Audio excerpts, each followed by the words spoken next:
So this is my patch up work so far. I have the rest to do. Okay guys, so I'm back with another video. Might be a little bit windy outside, but please be with me. This video is a video in regards to painting a vehicle. I decided to do my own painting on my car. Had a few rust spots on it and I decided that I needed it painted over, and I'm not going to go to a body repair shop to get this done.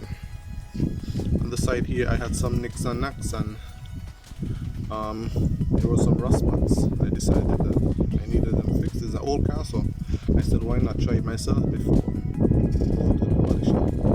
So this is how it has been so far. Alright guys, so this is how the product looks so far.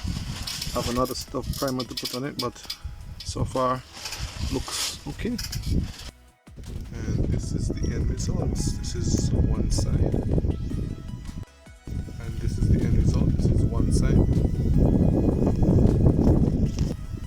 I also did the back. Right now it's kind of dirty, but I did the back as well. And I did the other side. Came out okay. There's a little nicks and knacks, but I'm not looking for it to be perfect.